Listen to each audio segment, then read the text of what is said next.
तो हेलो भाइयों और बहनों, this is part 4 of my JEE journey. और इस वीडियो में मैं बात करने वाला about 2 more mistakes that I realise that I made during my preparation. Paper कैसा गया, पेपर के वक्त क्या एक्सपीरियंस था मेरा, क्या गलत कर दिया मैंने। टॉपिक नंबर 3, कितने आए, कितने मार्क्स आए, कितने परसेंटाइल आए। टॉपिक नंबर 4, अब क्या करेंगे। And topic number 5, gratitude and acceptance towards my JEE journey. तो टॉपिक नंबर 1, दो मिस्टेक्स जो मैंने रियलाइज़ की। मिस्टेक नंबर 5, और 5 इसलिए बोल रहा हूँ क्योंकि 4 मिस्टेक्स पिछले वीडियो में की थी, यहाँ कहीं डाल दूंगा, ऊपर कार्ड डाल दूंगा, देख लेना। तो मिस्टेक नंबर 5 वॉज, मैंने अपने बैच चेंज कर लिया। रिविजन तक मैं मोस्टली एक ही बैच में था, इवनिंग के बैच में।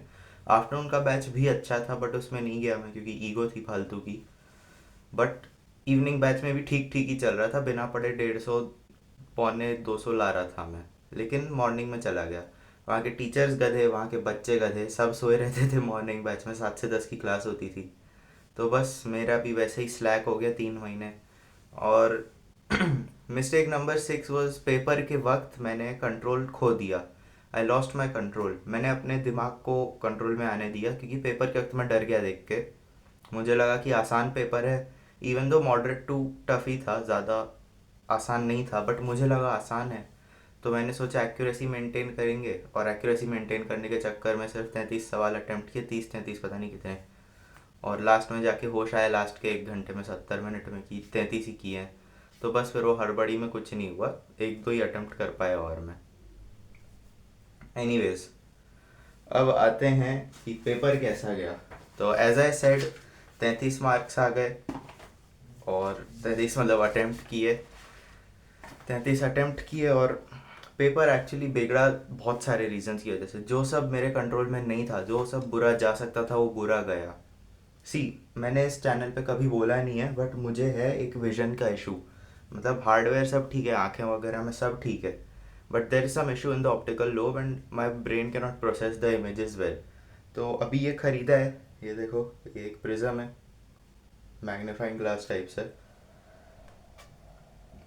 तो होपफुली एग्ज़ाम में ले जाने देंगे मेंस टू में। और नहीं ले जाने देंगे तो भी ठीक है, बिकॉज ऑनेस्टली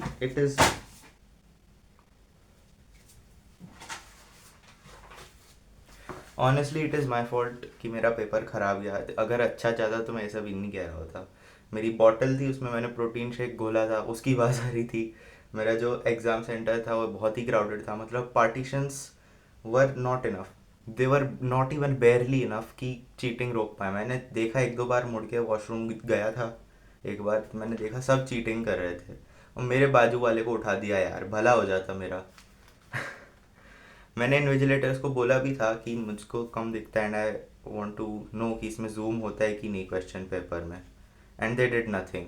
वो जो स्क्रीन था ना, it was screwed into the wall सामने, तो मैं मॉनिटर को पास भी नहीं खींच सकता था।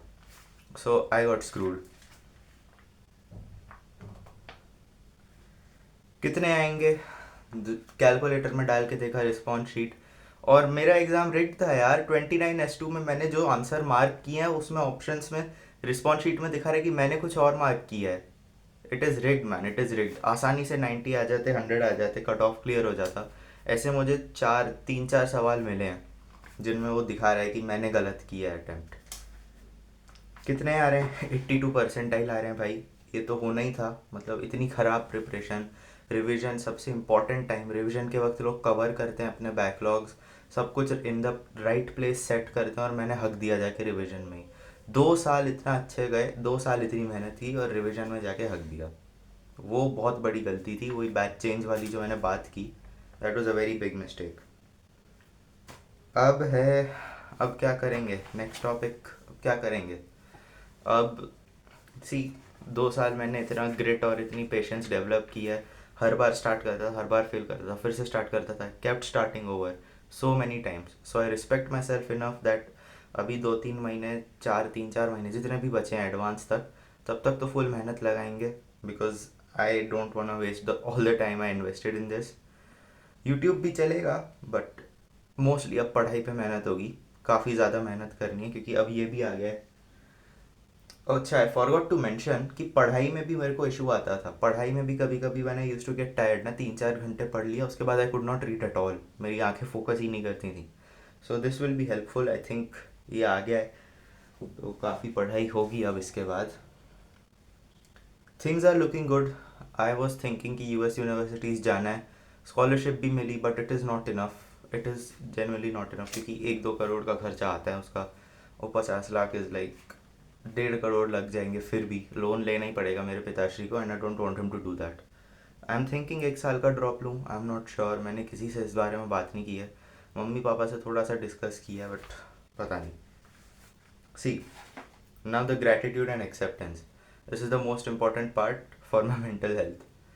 मुझे बहुत मज़ा आया 2 सालों पे, बहुत ही ज़्यादा मज़ा आया। It was a great experience. ठीक है, बहुत सारे इडियट से मिला, बहुत सारे स्मार्ट लोगों से मिला, समझ आया कि औकात क्या है अपनी, गधे ही हैं हम, कहीं के 30 मार खा नहीं है। एंड आई एक्सेप्ट 2 साल मैंने गलतियाँ की, सही गाइडेंस नहीं मिला, and I accept it because I can not do anything without ruining my mental health, without खुद को पागल करे बिना मैं ये, I can not live on. I can not think कि 2 साल बर्बाद कर दिए, 2 साल बर्बाद कर दिए। Best way is to just accept it. तुम्हारे भी बर्बाद हुए होंगे, 90% बच्चों के बर्बाद हुए हैं। इनफैक्ट 95% बच्चों के बर्बाद हुए, क्योंकि इस बार कट ऑफ ऊपर गया है, 95 परसेंटाइल लोग कह रहे हैं, तो 95% लोगों का 2 साल बर्बाद हुआ है, ऐसा लग रहा है उनको। बट पर्सनली मैं इन 2 सालों में मैंने बहुत ज़्यादा ग्रिट डेवलप किया है, too much perseverance, too much resilience. हर हफ्ते I use to make a new plan, I use to fail at it, I use to start over again. I think that built a lot of grit, lot of perseverance, lot of resilience, and I think that's what matters, not those IIT की degrees. तो चलो भाई, keep grinding, keep improving. Mains 2 के लिए भी document करूँगा ये journey. I am having a lot of fun and I will have more fun in the future. Enjoy the struggle because you are going to be better at the end of it. Stay hard.